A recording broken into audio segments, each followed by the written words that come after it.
everyone, it's Lisa from IDreamInSoap. Welcome to my channel and thanks for dropping by. I got a new fragrance oil the other day. It's this one, Magnolia and Orange Blossom from Nature's Garden.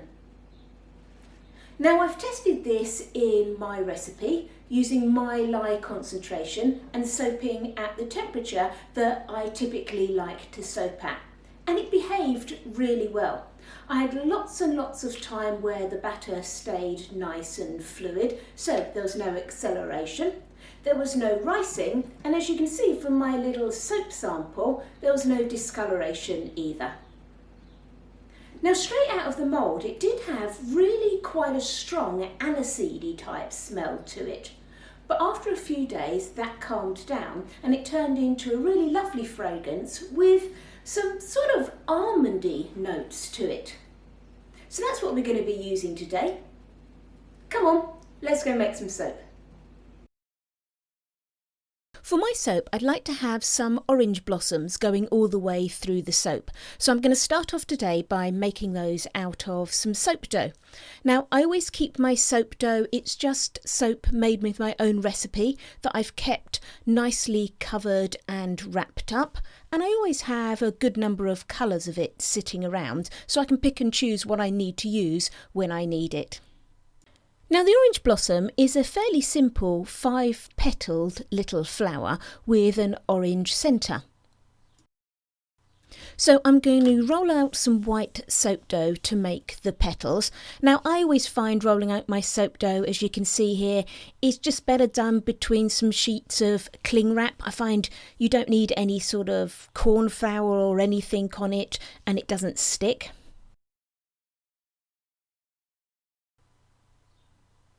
And then I'm also going to take my orange soap dough and extrude a centre of that to make the centre of the orange blossom flower. And then once I've got both of those parts done, I'm going to wrap the white around the orange, a bit kind of like a sausage roll type thing, and get it to the size that will fit into my extruder.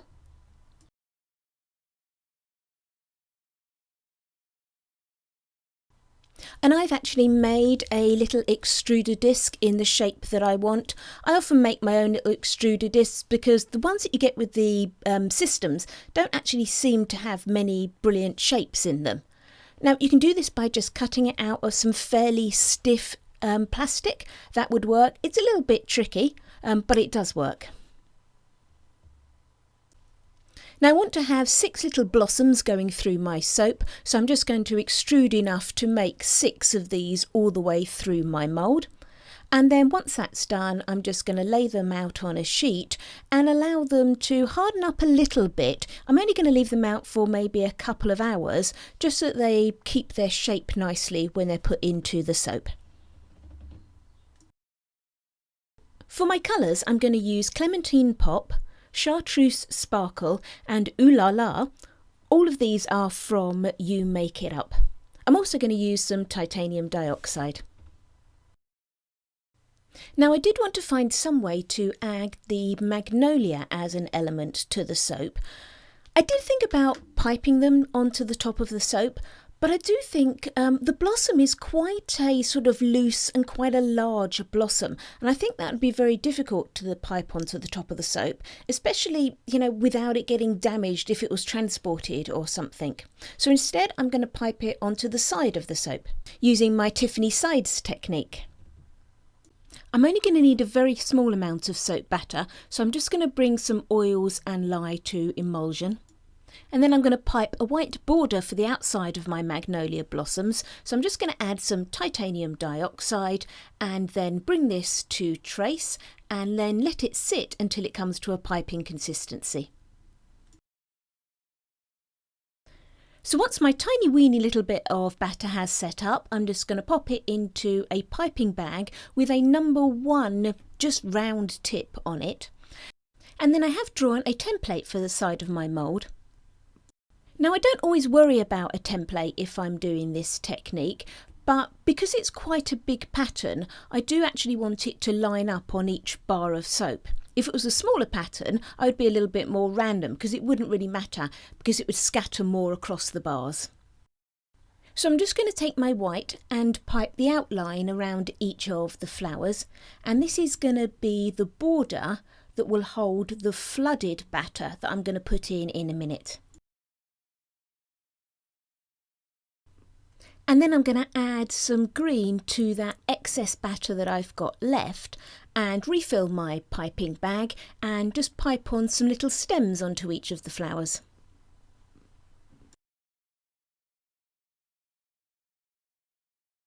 And then I'm going to bring some of that dark pink and some more white batter just to emulsion, because I need it to stay at the lightest of trace, colour them, and then I'm just going to use a little pipette to drop the fluid batter inside the shape and flood the rest of the picture.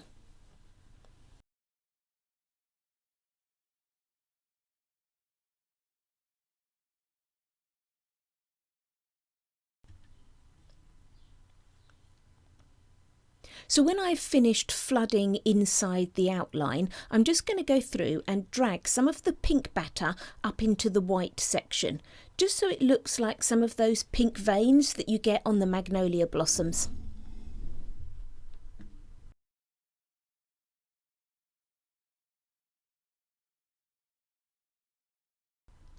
Then I let the sides of my mould set up, and whilst I do that I've trimmed down the embeds, and the little extra bits from the embeds I've just cut into small pieces, and I'm going to use those to decorate the top of the soap.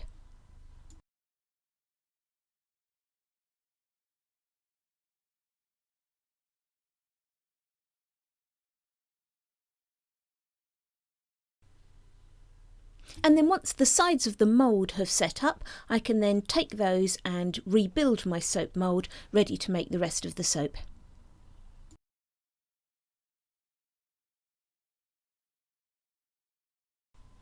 Now for the inside of my soap, I actually want to have the little orange blossoms on like a branch going all the way through the soap.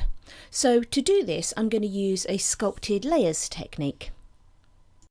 Now because this means that I'm going to be pouring the base of my soap in two separate pours, I'm actually going to mix the colourant straight into my oils first of all, so that I can make sure that each time I pour this orange colour, I've got an even colouring.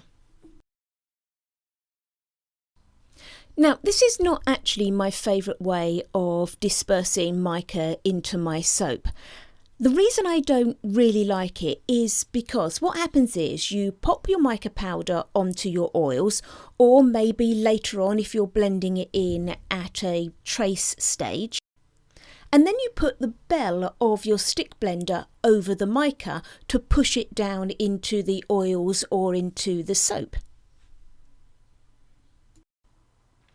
Now I often find because you've then done that, it stops you burping your stick blender properly, because you're trying to keep the mica underneath the bell of the stick blender, and so therefore you're not trying to let anything escape.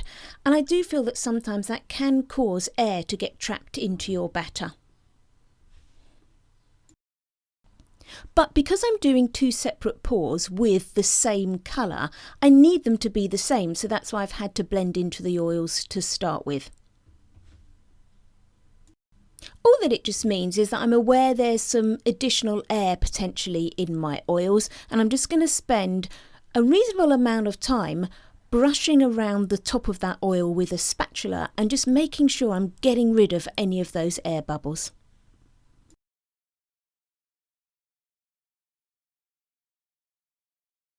When I'm happy that my oils are as air-free as possible, I'm going to add in my lye solution for the bit that I need just for my first pour, and then stick blend as normal and bring it to a trace will be fine here. I don't need this batter to stay really fluid for a long time.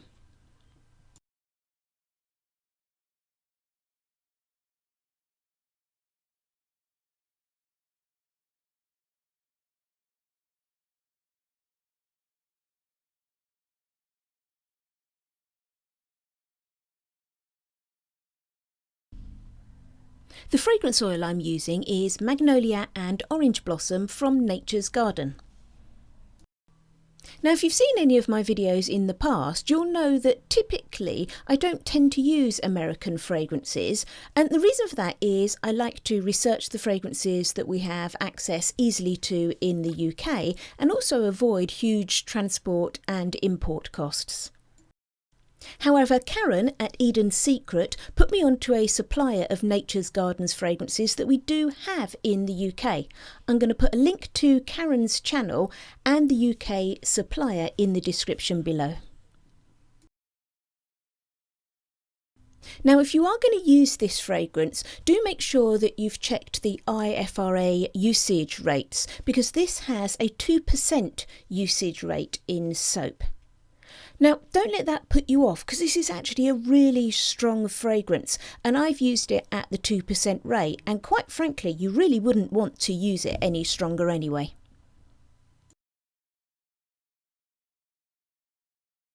Let's get ourselves all sorted. I've got my mould constructed and I've actually got it tilted at quite a severe angle. I've just made sort of like a little cross structure with some wood that I used to tilt my mould up, and I've also got all of my embeds ready. So then I'm just going to pour in my batter and add 3 of my embeds into this side. Now, I have marked very carefully where I want these embeds to go because I'm actually going to do a scraped layer.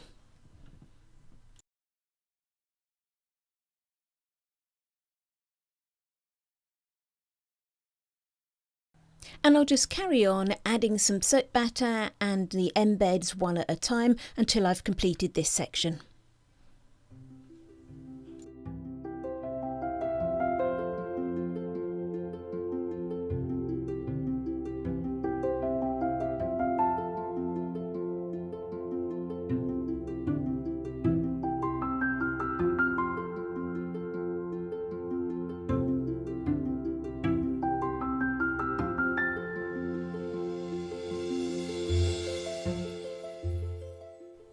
So I let that layer set until it got to the good consistency to scrape, and now I'm going to try and scrape out that branch shape.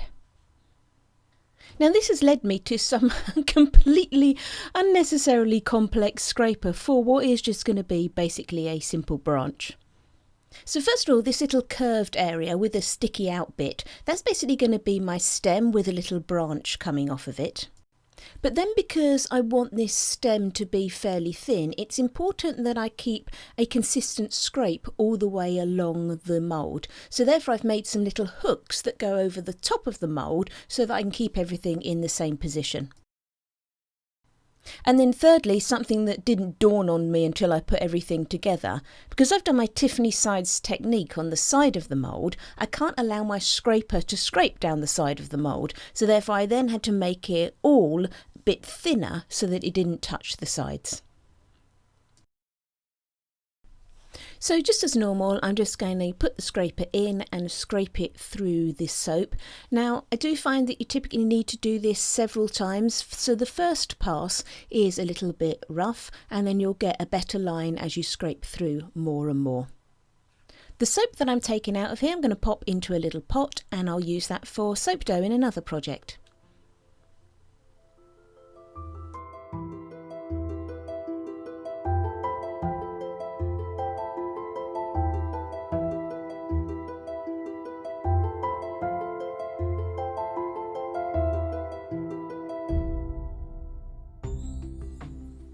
And then I'll repeat the process once again, this time with the green. I've decided I wanted green rather than brown as the stems, because when you look at the orange blossoms, they are on little green stems rather than sort of twiggy colour stems.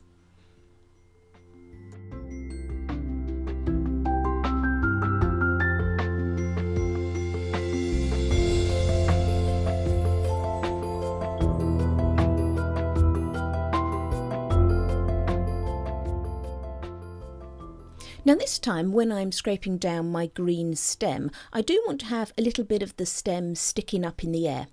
But I didn't want to make this green layer too thick and waste a lot of soap batter. So rather than making a really thick layer that covers how much of the stem I want sticking up, as I scrape through, I'm going to push some of that scraped batter to where the hole in the scraper goes. So hopefully that will then form the sticking up bit of the twig. And then on my second pass through, I'm just going to fill that bit in again and then scrape through there again.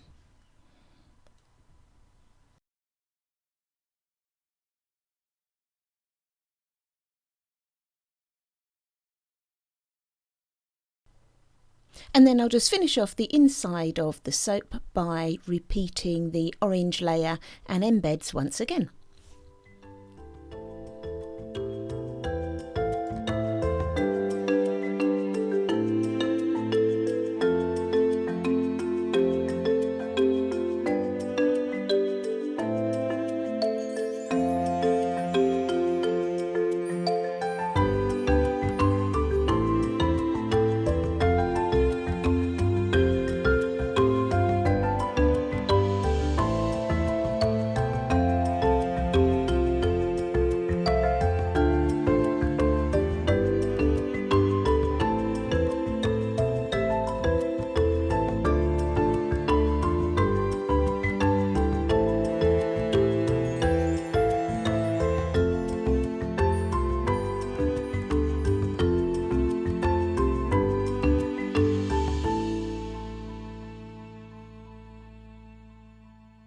And then when the top is set up a little bit, I've made some more green piping, and I'm just going to pipe this on using a number 3 round tip because I want these stems to be reasonably thick.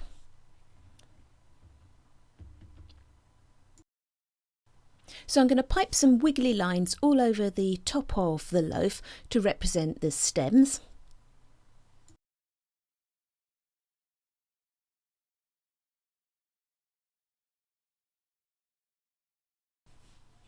And I'm going to keep any of that spare batter and just change out the tip into a small leaf tip for when I want to pop some leaves on in a minute.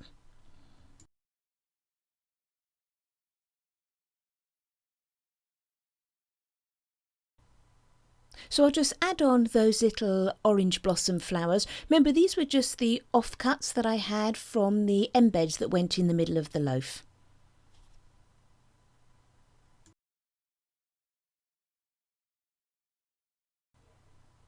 And once they're on, I can then just pipe on my little mini leaves to finish everything off.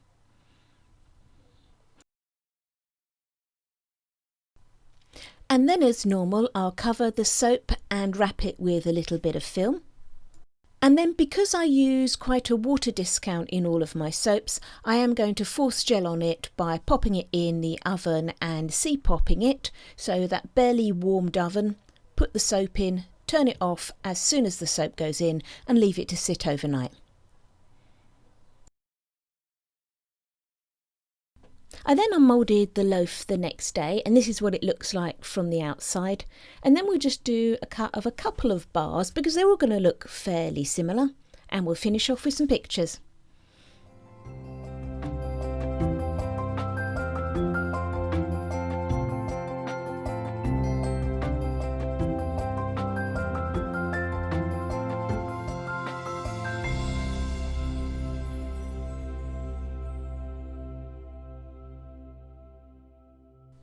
I hope you've enjoyed this video and that you like the soap. If you have, it would be great if you left me a thumbs up.